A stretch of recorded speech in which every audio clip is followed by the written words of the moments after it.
Hi everyone, this is Sister Glenna and I am back in my art room, my art studio. And I want to thank the people who responded to my first video.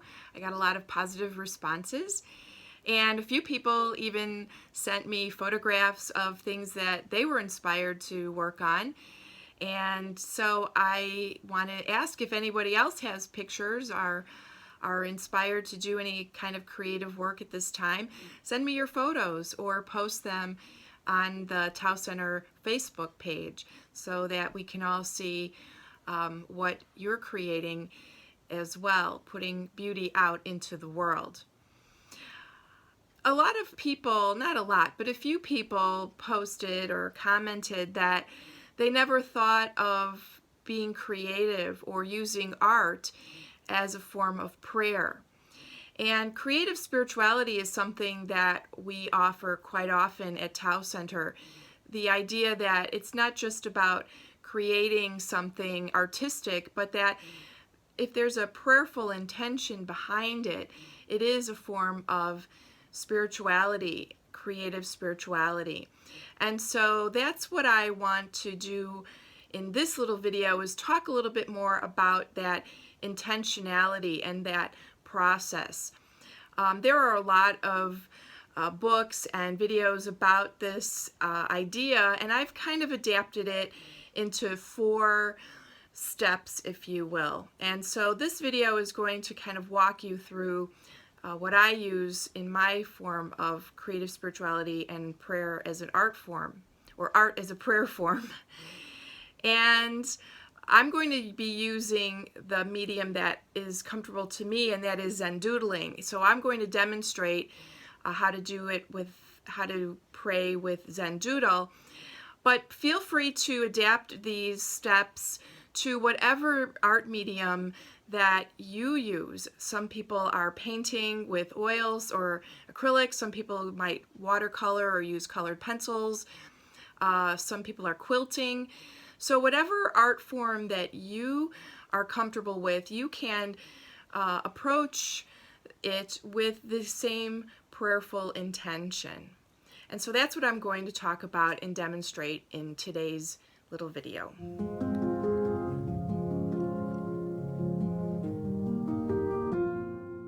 So the first step in the creative spirituality process is preparing your space. And so this is my desktop here in my studio. I've got this little mat that I like to write on. It gives me a smooth, even surface. I've got my pens ready and my space here. And you know, you may not have a space like this in your home. I know one person wrote to me and said that she's taken over her family's dining room for her art space during these stay-at-home days.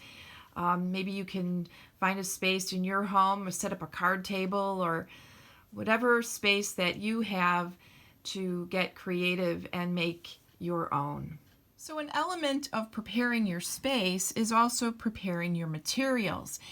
And I said in my last video that you don't have to have special or expensive materials. You can use whatever it is that you have in your house if you don't want to go out and purchase something.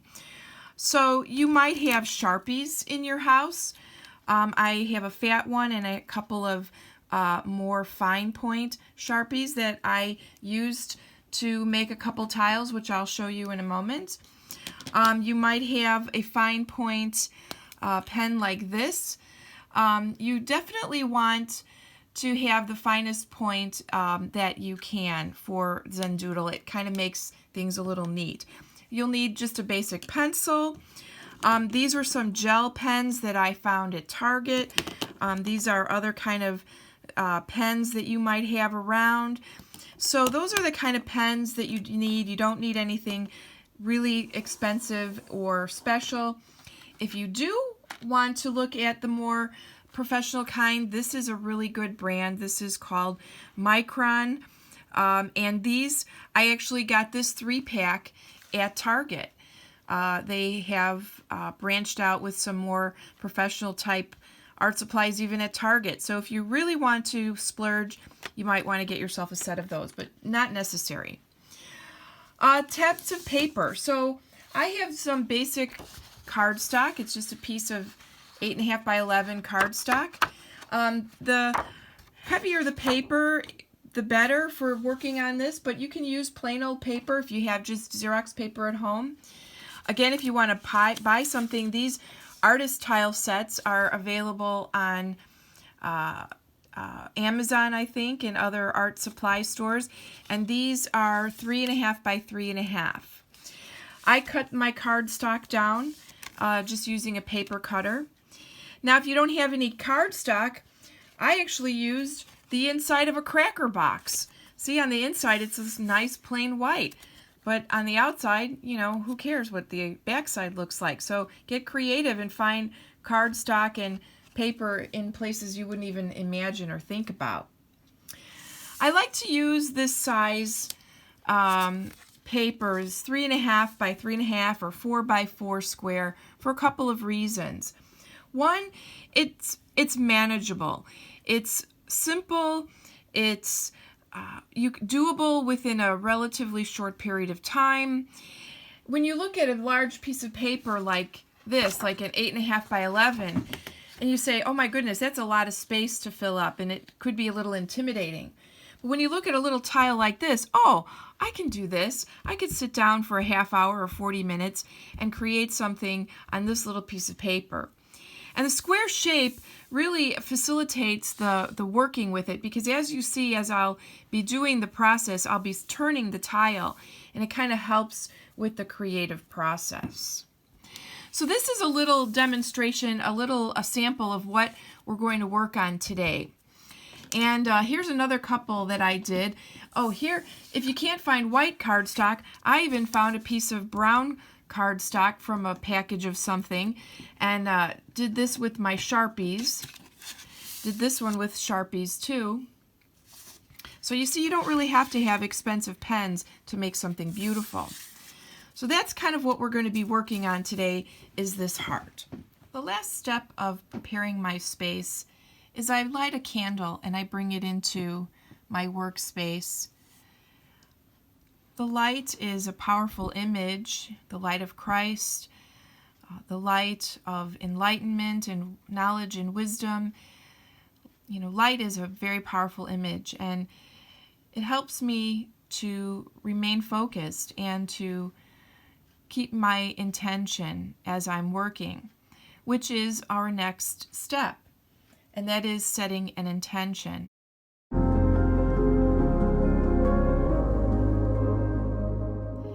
I'm going to sit down with a particular thought in my mind. Why am I praying this way today? Who am I praying for? What is my intention in this time? And so today, my intention is simply love. I am inspired by our foundress, Mother Clara Fender, who wrote, "Let love be the queen and the rule and the life of the sisters." And I think we could extend that to let it be, love be the queen of all of us. And so that's why I'm going to be creating this image of a heart and showing you how to do that as well.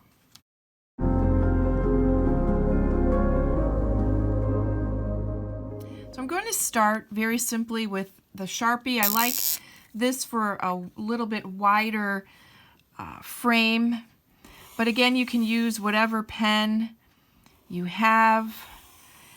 And notice it doesn't have to be perfect.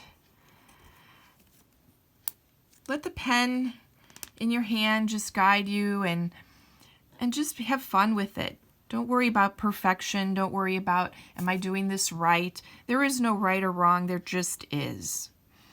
So now I have my basic heart, and I'm going to do just a few hearts of various sizes within the bigger heart.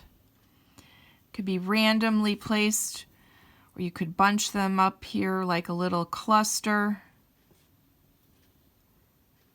There's no right or wrong, just wherever your eye falls, wherever your pen falls, and you feel like you want to add a little heart. You can add fewer than I'm doing, you could add more than I'm doing, just And again, as I'm creating my little hearts, I'm sending love and prayers out into the world to wherever and whomever needs it. I'm going to do one more here. And there we go. And now I'm going to start with these little circles. And you can imagine them, if you like, as maybe little hugs or little expressions of love as we go out into the world. And I'm making these a little bit bigger throughout the space, kind of filling in between my little hearts. Again, placing them randomly. And you notice they're not perfect. I don't have to make a perfect circle. They're like little pearls. Sometimes there are little imperfections. Doesn't matter. In Zendoodle, we say there is no mistakes, only opportunities. So if your pen slips, doesn't matter. Just kind of pick it up and you'll make that mistake into your design somehow later. So I'm just continuing to make these little circles throughout this space. And now I'm just going to take a section and I'm going to continue to do my little circles, littler ones now, and just kind of filling in all the blank space. Just kind of bumping them up against each other, and they don't have to be the same size. You can vary. Just continue to add your little circles here throughout the space. And this is when you can really get into the meditative process of this art form. You're just continuing kind of almost mindlessly to just put these little circles in throughout the space. And you'll find that as you're doing this, you just kind of get into a quiet, Zen-like state, which is why they call this Zendoodle. And remember your intention. We're sending out love and prayers and hope to whomever needs it in our world.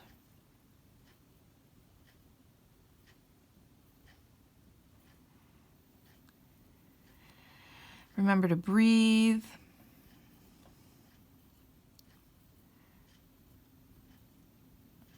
There's no right or wrong, just filling in our little circles throughout our space.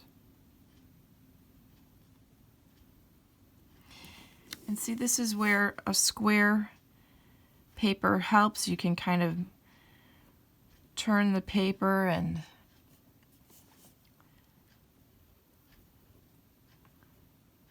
make it more easy to work your hand.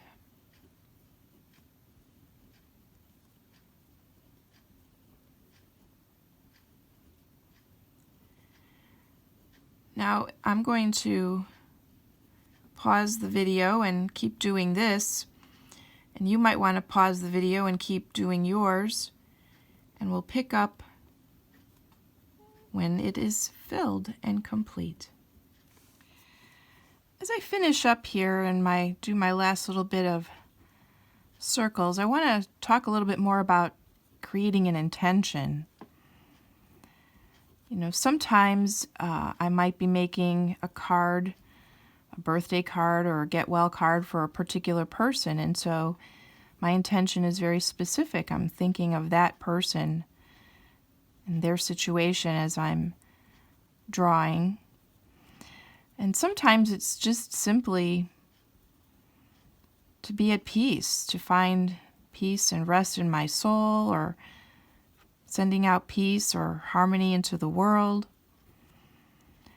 Could be a very particular situation in the world that you're praying for. And the image that you're creating doesn't necessarily have to correlate to your intention. Now, in this case, hearts do represent love, and we are doing an intention on love in the world, but it could be an abstract image, an abstract forms of lines or circles or swirls, whatever that might be. It can be color. So in this particular tile, I'm only using black and a little bit of red, but you could certainly do things in color and make that part of your prep and your intention. Again, I just want to emphasize there's no right or wrong. It's really just about getting into the process, giving yourself the time and space to be mindful in your art and prayer. So there we have it. My circles are complete. So I kind of take a pause and I look at what I've done so far and take a breath.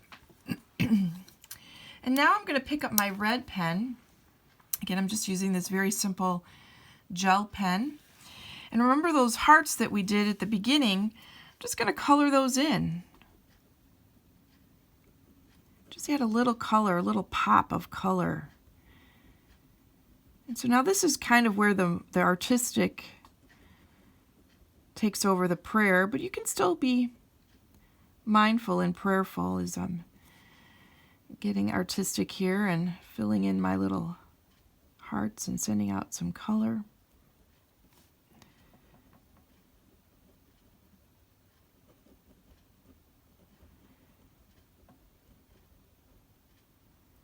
Thinking about the loved ones in my life, thinking about the people who need our love.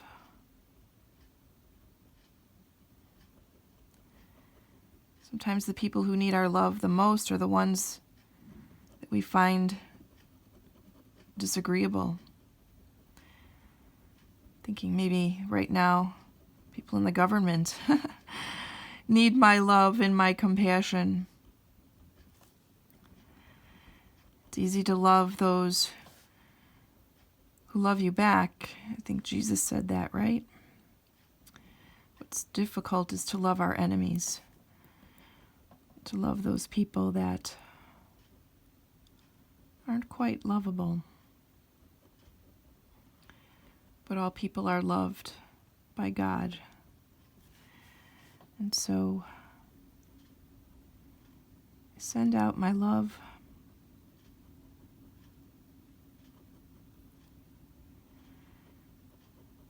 to all those who need it.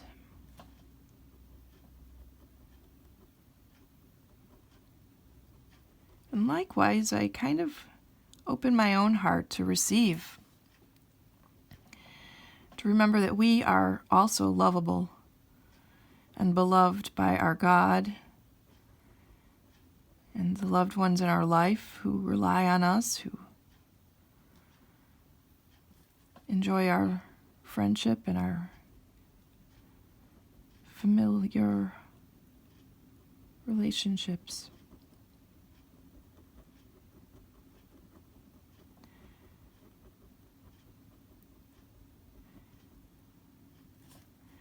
A couple more here to fill in.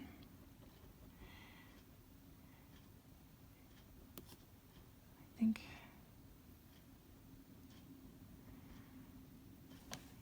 here's my last little red heart. Oh, nope, missed one. There we go. Yeah. Oh, found one more. Look at that. And you know what? If I had forgotten it and didn't color it in, that would be okay too. That would be just fine. Nothing needs to be perfect. So now I'm going to just, add a little artistic flair to this. And I'm just going to take a very plain pencil.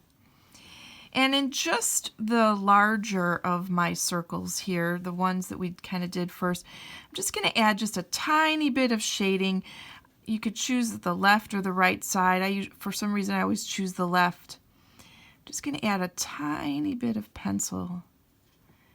Kind of just adds this little bit of pop. Look at that. You notice I'm kind of holding my pencil sideways just to kind of give it just this little bit of shadow effect. I'm just doing this on those larger circles there. Yeah, look at that. Now, a good artist always signs their work, so I just put my initials. You could put your full name or your 3 initials, whatever you like. Which now leads me to our last stage, and that is gratitude.